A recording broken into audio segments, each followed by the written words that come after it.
परम प्रिय विद्यार्थियों, अंतिम दो दोहे की व्याख्या स्पष्ट कराने जा रहा हूँ।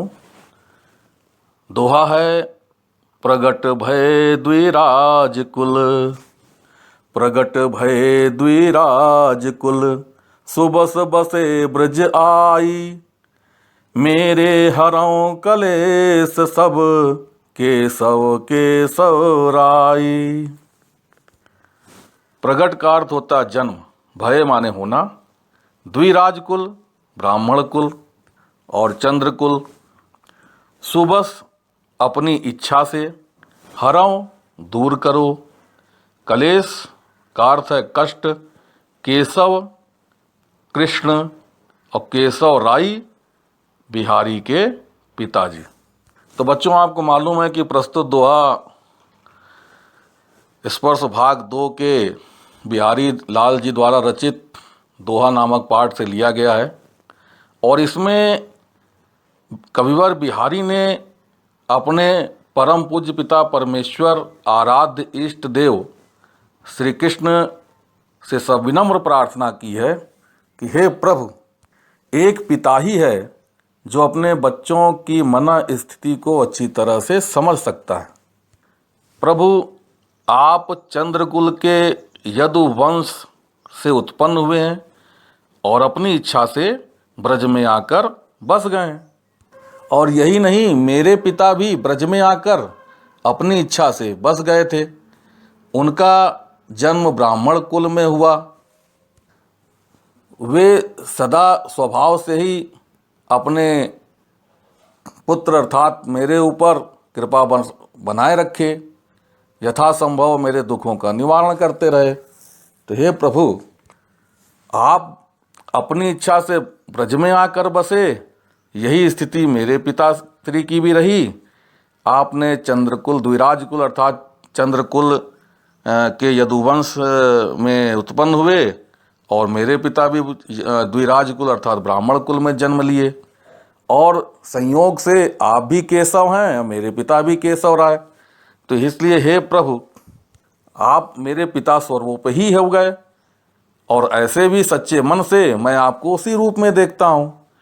इसीलिए मैं आपसे सविनम्र प्रार्थना कर रहा हूँ कि जिस तरह से मेरे पिता ने सदैव मेरे ऊपर कृपा बरसाई है, अपनी छत्र छाया में फलने फूलने का अवसर दिया है, उसी तरह से मेरे प्रभु आप भी सदैव मेरे पर कृपा बरसाते रहें और मेरे जीवन में समस्त दुखों को दूर करें। तो इस तरह से कविवर बिहारी ने बड़ी कुशलता से, अपनी सूझबूझ से प्रभु के चरण कमलों में अपनी भक्ति भावना प्रस्तुत करते हुए परम पूज्य पिता परमेश्वर के रूप में देखते और उनके प्रति नतमस्तक होते हुए संपूर्ण समर्पण भाव दर्शाया है और यह याचना की है कि हे प्रभु, आप सदैव एक पिता की तरह अपने इस पुत्र पर कृपा बरसाते रहें, उनके जीवन का कल्याण करते रहें। तो बच्चों, भक्ति रस का बड़ा ही ज़बरदस्त प्रभाव है इसमें। भक्ति भावना से प्रेरित यह दोहा है और आपको जानकर प्रसन्नता होगी कि द्विराज कुल एक ऐसा शब्द है जिसमें दो कुल की बात की गई है, चंद्र कुल और ब्राह्मण कुल। एक ही शब्द के दो अलग अलग अर्थ हैं और ऐसी स्थिति में श्लेष अलंकार होता है।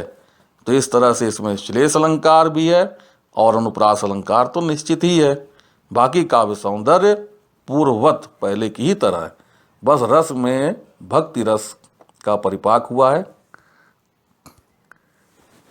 प्रिय विद्यार्थियों, इस पाठ के अंतिम दोहे की बात की जाए तो इसमें कविवर बिहारी ने श्रृंगार रस के साथ साथ नीतिगत भावनाओं को व्यक्त किया है और भक्ति से भी प्रभु को रिझाने के लिए, उनकी कृपा प्राप्त करने के लिए क्या तौर तरीका होना चाहिए, किस तरह का भाव रखना चाहिए, इस पर प्रकाश डाला है। बच्चों, आपको तो भली भांति मालूम है कि प्रभु की सही मायने में कृपा तभी मिल पाती है जब मैं सच्चे मन से उनके प्रति प्रेम भाव, श्रद्धा और भक्ति भाव दर्शाऊं।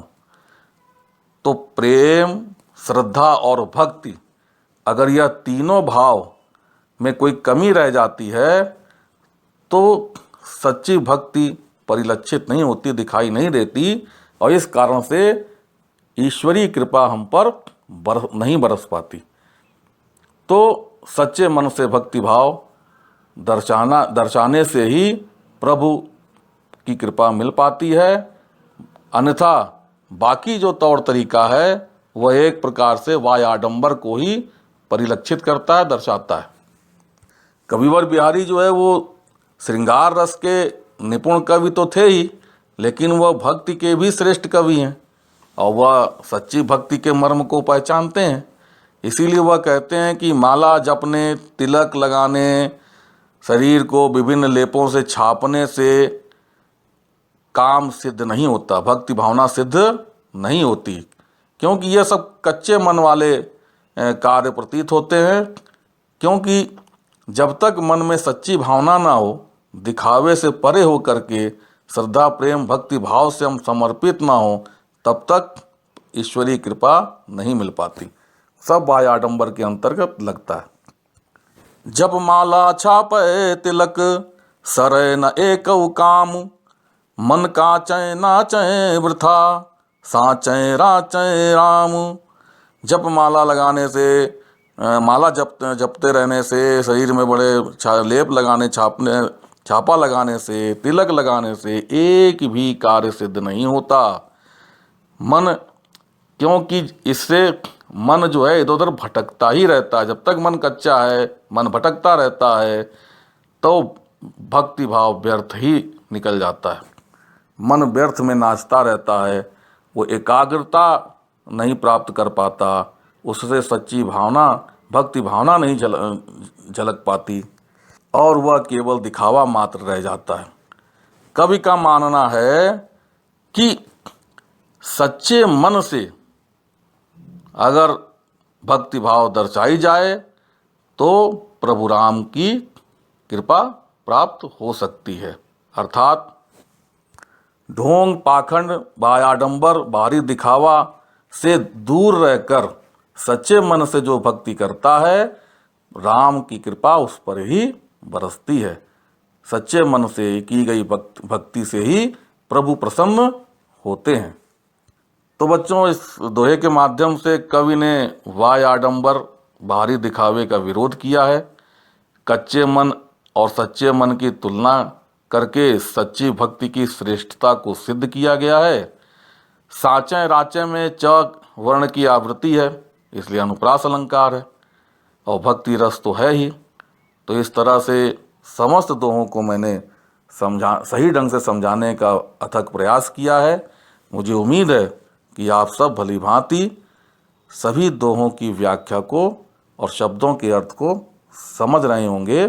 फिर भी कोई कमी होगी तो मैं इसे स्पष्ट और अच्छे ढंग से स्पष्ट करा दूंगा। बच्चों, आपको उत्तर पुस्तिका में शब्दों के अर्थ लिखने हैं और पाठ्य पुस्तक पर आधारित जो प्रश्नोत्तर हैं उसे लिखने हैं, और यह दोनों मैं आपके सामने उपलब्ध करा रहा हूं। इनमें से देख करके आप अपनी भावनाओं को उत्तर रूप में व्यक्त कर सकते हैं।